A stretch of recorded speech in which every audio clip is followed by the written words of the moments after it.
Bulletin లో మరో breaking news. ఏపీలో ఎన్డీఏ ఎమ్మెల్యేలు మంగళవారం ఉదయం సమావేశం కానున్నారు.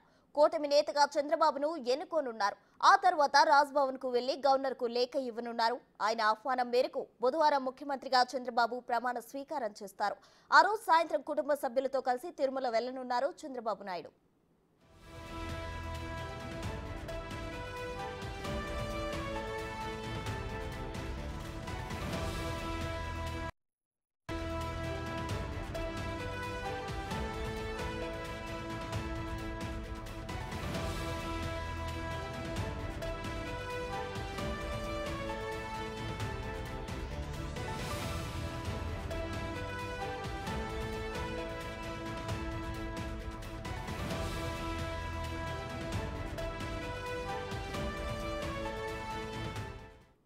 ఏపీలో ఎన్డీఏ ఎమ్మెల్యేలు మంగళవారం ఉదయం సమావేశం కానున్నారు. కూటమి నేతగా చంద్రబాబును ఎన్నుకోనున్నారు.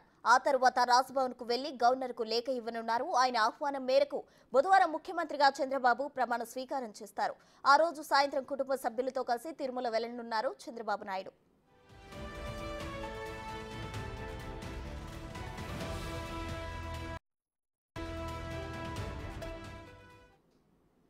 కూటమి నేతగా చంద్రబాబును ఎమ్మెల్యేలు ఎన్నుకున్నట్లు తెలుస్తుంది. దీనికి సంబంధించిన ఓవరాల్ డీటెయిల్స్ మా ప్రతినిధి మల్లికార్జున్ ఫోన్ లైన్ లో అందిస్తారు. మల్లికార్జున్, చెప్పండి. అయితే చంద్రబాబు తిరుమలకు కూడా వెళ్లనున్నారు. అలాగే గవర్నర్ ఆహ్వానం మేరకు బుధవారం ప్రమాణ స్వీకారం కూడా చేసే అవకాశాలు కనిపిస్తున్నాయి. దీనికి సంబంధించిన ఓవరాల్ డీటెయిల్స్ ఏంటి మల్లికార్జున్?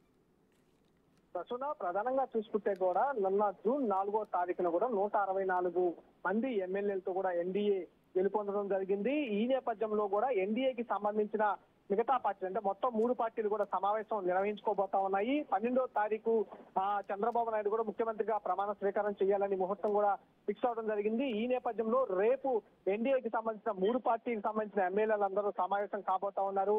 ఎన్డీఏకి సంబంధించిన లీడర్ ని ఎన్నుకోబోతా ఉన్నారు. లీడర్ ని ఎన్నుకున్న తర్వాత చంద్రబాబుగా లీడర్ ని ఎన్నుకున్న తర్వాత గవర్నర్ దగ్గరికి వెళ్ళబోతా ఉన్నారు. ప్రభుత్వానికి సంబంధించి ఆయన ఎన్డీఏ తరఫున కూడా లెటర్ ఇవ్వకపోతా ఉన్నాడు. ప్రభుత్వం ఏర్పాటు చేయబోతున్నట్టుగా లెటర్లు ఇవ్వబోతా ఉన్నారు. లెటర్లు ఇచ్చిన తర్వాత గవర్నర్ ప్రభుత్వం ఏర్పాటుకు ఆహ్వానం చేయబోతున్నారు. ఆహ్వానం చేసిన వెంటనే 12వ తారీఖున ముఖ్యమంత్రిగా కూడా చంద్రబాబు నాయుడు ప్రమాణ స్వీకారం చేయబోతా ఉన్నారు. ఆహ్వానం అయిపోయిన వెంటనే గవర్నర్ ఆహ్వానం అయిపోయిన వెంటనే రేపు సాయంత్రం తిరుమల వెంకటేశ్వర స్వామిని కూడా దర్శించుకోబోతా ఉన్నారు. ప్రతిసారి కూడా ముఖ్యమంత్రిగా ప్రమాణ స్వీకారం చేసే ప్రతిసారి కూడా చంద్రబాబు నాయుడు స్వామివారిని దర్శించుకోవడం ఆనవాయితీగా ఉంటుంది. దంపతులు ఇద్దరు వెళ్లి అక్కడ ఆశీర్వాదం తీసుకున్న తర్వాత అక్కడి నుంచి నేరుగా కూడా ముఖ్యమంత్రిగా ప్రమాణ స్వీకారం చేసి ఏదైతే ఏర్పాట్లు చేస్తా ఉన్న స్థలం గన్నవరంలో ఏదైతే ఉందో అక్కడికి చేరుకోబోతా ఉన్నారో అక్కడ చేరుకున్న తర్వాత ముఖ్యమంత్రిగా ప్రమాణ స్వీకారం అయితే చేయబోతా ఉన్నారు. ప్రస్తుతం థ్యాంక్ యూ మల్లికార్జున్.